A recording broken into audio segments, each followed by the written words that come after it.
ஏன்னா நன்றி என்பது பல ஹீரோக்கள் கிட்ட இல்ல. முதலமைச்சராக வேண்டும் என்ற எண்ணத்தோடு ஆரம்பித்தால் அதற்கென்ன சில வழிகள் இருக்கிறது. கட்சி ஆரம்பிச்சுட்டு எல்லாம் காணாம போன்னு பாக்குறோம். புரட்சி தலைவர் முதலமைச்சர் ஆயிட்டாரு அப்படின்னா அவர் அடிச்சுவடை கூட தொடுவதற்கு இந்த யாரும் இல்ல. நான் தம்பி விஜய்க்கு சொல்லுவேன், எம்ஜிஆர் செய்ததிலே ஒரு 15% தொண்டு செய்யுங்கள். மேடையில் இருந்து கொண்டு புஷி ஆனந்தை அறிக்கை விட சொன்னால் மக்கள் ஏற்றுக்கொள்ள மாட்டார்கள். யாரே நம்பி விட்டுறாதீங்க. 10th படிச்ச மாணவர்கள் +2 மாணவர்களா தேர்ந்தெடுக்கிறார். ஏன்னா ஓட்டு அவங்களுக்கு தான் அடுத்து வருது. 200 கோடியே சம்பளம் சொல்றாங்க. இனி நான் படம் நடிக்க மாட்டேன், 2 படத்தோடு முடிச்சேன் என்றார். அப்போ 200 கோடியை திறந்துடுறார். இன்னொரு தலைவர் இருக்கிறார் திமுகவில், உதயநிதி ஸ்டாலின். உங்கள் தொண்டர்களுக்கு கம்யூனிஸ்டுகாரங்க மாதிரி பயிற்சி கொடுங்க. கள்ள ஓட்டு போடுறதுக்கு ஒரு பெரிய பயிற்சி வேணும் சார். அன்பிற்கும் மரியாதைக்குரிய தமிழ் திரையுலகின் பல சாதனைகள் படைத்த என் ஆருயிர் சகோதரர், இயக்குனர், தயாரிப்பாளர், திரையரங்க உரிமையாளர், சிறந்த விநியோகஸ்தர் என்று பன்முகம் கொண்ட என்னுடைய ஆருயிர் நண்பர் KR அவர்களே, என் அருமை தம்பி நடிகர், தயாரிப்பாளர் PL தேனப்பன் அவர்களே, பல வெற்றி படங்களை தந்த என் ஆருயிர் சகோதரர் உதயகுமார் அவர்களே, பேரரசு அவர்களே, மிகச்சிறந்த கவிஞர் என் அருமை தம்பி ஸ்நேகன் அவர்களே,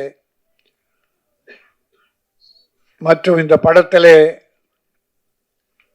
பங்கு பெற்றிருக்கிற கலைஞர்கள், தொழில்நுட்ப கலைஞர்கள்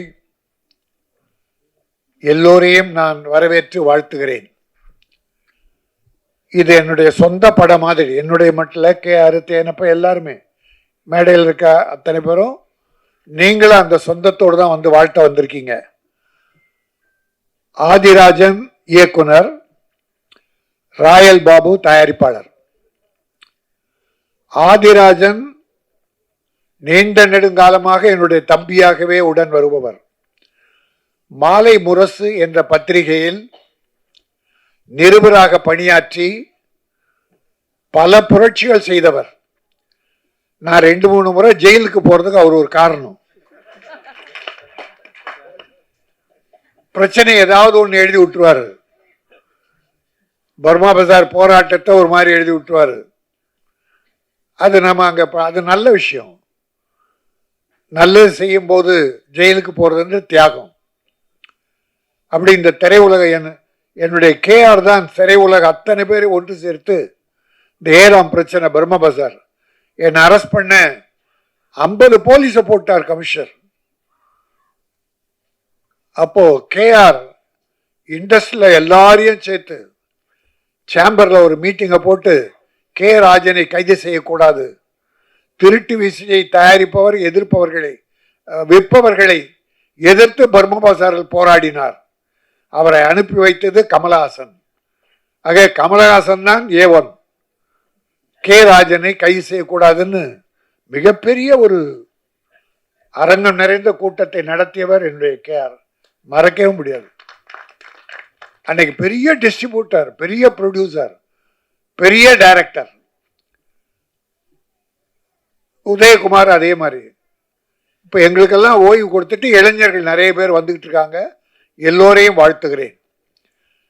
தம்பி ஆதி ஒரு துணிச்சலான இயக்குனர்.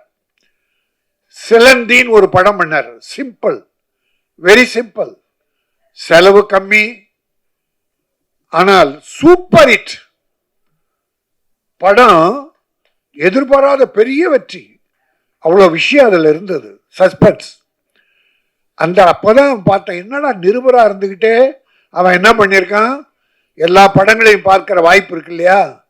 அதில் நல்ல படங்கள் எப்படி வெற்றி பெற்றது, ஏன் இந்த படங்கள் தோல்வி அடைந்தது என்பதை ஆராய்ந்து நல்ல விஷயமா, வெற்றி விஷயமா குறைந்த செலவில் பண்ணி கொடுத்தான்.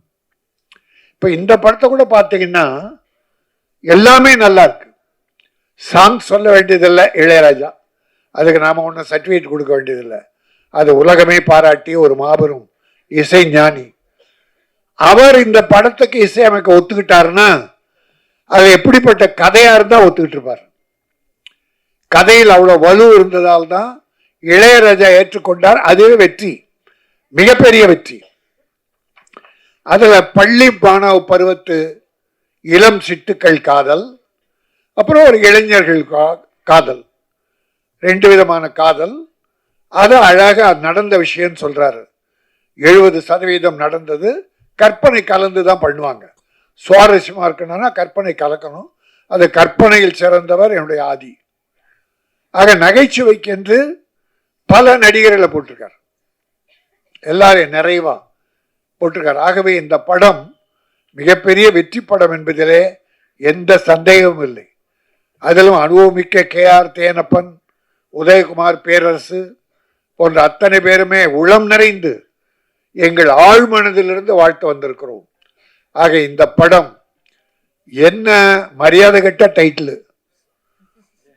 நீ நினைவெல்லாம் நீயடா டேய், என் நினைவெல்லாம் நீ. அவள் லவ், அவளை நெருங்கிய லவ், ஆத்மார்த்தமான லவ், அந்த காதல் நிறைந்தவங்களை தான் வாடா போடான்னு. இந்த காலத்துல புருஷன் பொண்டாட்டியே வாடா போடான்னுக்கிறாங்க. பொண்டாட்டி தாராளமா டேய் வாடான்றாங்க. அவளை பழகிட்டாங்க போட்டு.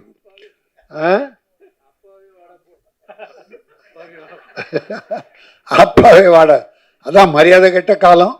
சரி, நல்லா இருக்கட்டும். இது இந்த காதலுடைய அழுத்தத்தை, நெருக்கத்தை காட்டுகிற ஒரு டைட்டில், நினைவெல்லாம் நீயடா. இது மக்களின் மனதில் நினைந்து நிற்க வேண்டும், நிச்சயம் இருக்கும். ஒரு அருமையா ரொம்ப நாளத்துக்கு அப்புறம் அந்த பிள்ளைகளை பார்க்கும்போது, இந்த லவ்வர்ஸ் ரெண்டு பசங்க பள்ளி பருவத்து பிள்ளைங்க பேசிட்டு போனாங்களே, நல்லாவும் பேசுறாங்க, நல்லா பேசுனாங்க. அலைகள் ஓய்வதில்லை, கார்த்திக்கும் ராதாவும் பார்த்த மாதிரி இந்த பிள்ளைகளை. இந்த படம் வெற்றி பெற்றா அந்த பிள்ளைகளும் கூடவே வெற்றி பெறுவாங்க. அப்படி வெற்றி பெறுகிற போது உங்களை வளர்த்து விட்ட ஆதியை மறந்துடாதீங்க. தயாரிப்பாளர் கஷ்டப்பட்டு எடுத்த தயாரிப்பாளர் மறந்துடாதீங்க. ஏன்னா நன்றி என்பது பல ஹீரோக்கள் கிட்ட இல்லை. தன்னை வளர்த்து விட்ட இயக்குனரையும் தயாரிப்பாளரையும் கவனிக்காமலே இருக்கிற ஒரு நன்றி கட்ட சினிமா. அதாவது நன்றி கட்ட ஹீரோக்கள். நான் யாரும் சொல்ல, நன்றி உள்ளவங்களை பாராட்டுறேன், நன்றி இல்லாதவங்களை வருத்தப்படுறேன்.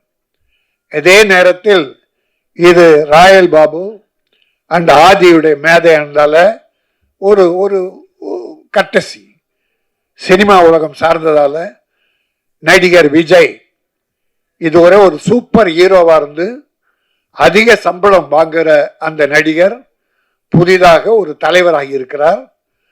தமிழக வெற்றி கழகம் துவங்கி இருக்கிறார். தமிழ் திரை உலகம் சார்பில் அவரை எல்லா சார்பிலும் வாழ்த்துகிறேன்.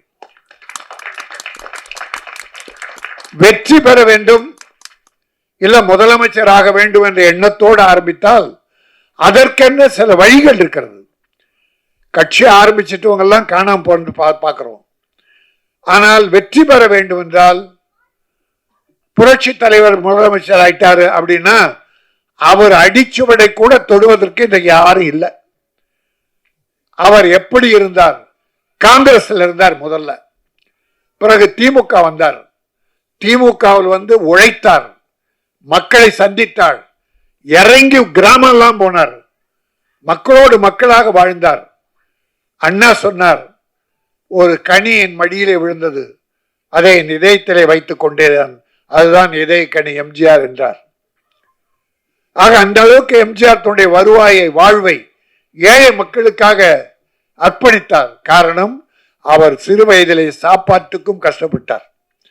அந்த கஷ்டம் ஏழைகள் படக்கூடாது என்று அவர் பாடுபட்டார். நான் தம்பி விஜய்க்கு சொல்லுவேன், நீங்கள் வெற்றி பெற வேண்டும். ஆனால் எம்ஜிஆர் செய்ததிலே ஒரு 15% அல்ல 20% தொண்டு செய்யுங்கள், இறங்கி வாருங்கள், மக்களோடு பழகுங்கள். மேடையில் இருந்து கொண்டு புஷி ஆனந்தை அறிக்கை விட சொன்னால் மக்கள் ஏற்றுக்கொள்ள மாட்டார்கள். இனிமேல் அப்படி இருக்கக்கூடாது. இறங்கி வர நல்லதுக்காக தான் சொல்றேன். ஆரம்பிச்சிட்டார். அதனால் நம்பில் ஒருவர். அதுக்கு முன்னால ஒரு கட்டிய கோட்டையாக திமுக இருக்கு. இன்னைக்கு தாய்மார்களுக்கெல்லாம் ஏராளமா நல உதவிகள் பண்ணிட்டு இருக்காரு, நல்ல காரியம் பண்ணியிருக்கார். தொழில் அதிபர்களை ஈர்ப்பதற்காக முதலீட்டை இருக்க பிரான்ஸ்ல இருக்கார். இப்போ கோவாவில் துபாய் போனார். அப்படி ஒரு முதலமைச்சர் இருக்கார். அதிமுக ஒரு கட்சியும் சிறப்பாக நடத்தினார்கள். யாரையும் குறை சொல்ல முடியாது. பாரதிய ஜனதா என்று வளர துடிக்கிறது. அருமை சகோதரர் திருமாவளவன் ஒரு நல்ல தலைவர். வைகோ, சீமான், கம்யூனிஸ்டுகள் அற்புதமான கட்சிகள்.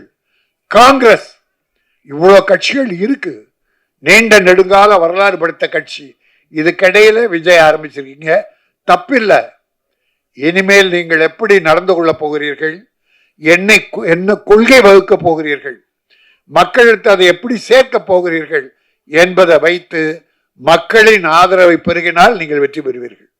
எல்லாம் உங்க கையில் தான் இனிமே இருக்குது. யாரையும் நம்பி விட்டுறாதீங்க. நேரடியா வாங்க. தலைவர் காமராஜ், அம்பேத்கர், பெரியாரை படியுங்கள் என்று ஒரு அறிக்கை சொன்னீர்கள். நான் இன்னொன்றும் உங்களுக்கு சொல்லுகிறேன். பேரறிஞர் அண்ணாவை படியுங்கள், டாக்டர் கலைஞரை படியுங்கள், புரட்சி தலைவர் எம்ஜிஆரை படியுங்கள். இதையும் சேர்த்து படியுங்க. மிகச்சிறந்த தலைவராக வரலாம். எல்லோர் சார்பிலும் நம்ம யாரும் கான்ட்ரோவர்சியா பேசல. வந்துட்டார். நம்மில் சினிமா உலகை சார்ந்தவர். அவர் நல்ல சக்சஸ் ஆகணும். ஆனா நல்ல அறிவாளித்தனமா என்ன பண்ணிருக்காரு, ஒரு தடவை திருநெல்வேலி போய் வெள்ளத்தால் பாதிக்கப்பட்டவர் நேரடியாக கொடுத்திருக்காரு. குட், நல்ல விஷயம். இப்போ ஒரு நல்ல குழு போட்டு சில குழுக்களை அமைச்சுக்கிட்டு இருக்காரு. நல்ல விஷயம். மாணவர்களை 10th படிச்ச மாணவர்கள் +2 மாணவர்களா தேர்ந்தெடுக்கிறார். ஏன்னா ஓட்டு அவங்களுக்கு தான் அடுத்து வருது. அது ஒரு நல்ல விஷயம். இப்படி சில திட்டங்கள் நல்லா தான் பண்ணியிருக்காரு இது வரைக்கும்.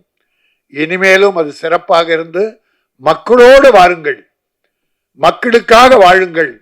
இன்னொன்னு நான் வாழ்த்துறேன். 200 கோடியே சம்பளம் சொல்றாங்க. இனி நான் படம் நடிக்க மாட்டேன், 2 படத்தோடு முடிச்சேன் என்றார். அப்போ 200 கோடியை திறந்துடுறார். அப்போ மக்களுக்காக இறங்கிட்டாருன்னு அர்த்தம். இன்னொரு தலைவர் இருக்கிறார் திமுகவில், உதயநிதி ஸ்டாலின். இன்றைய மக்களோடு மக்களாக அந்த தம்பி போயிட்டு இருக்கார். ஆக அவருக்கு எப்படி போட்டி தரப்போறோம் என்பதெல்லாம் நினைத்து நல்ல மாதிரியா மக்களோடு பழகுங்கள், மக்களுக்காக வாழுங்கள். மதம் இதெல்லாம் வேணாம் நமக்கு. எல்லா மக்களும் நம் மக்கள் என்று எம்ஜிஆரை வழியாக சிலவற்றை தேர்ந்து செய்தாலே ஒரு வெற்றிக்கு உண்டு.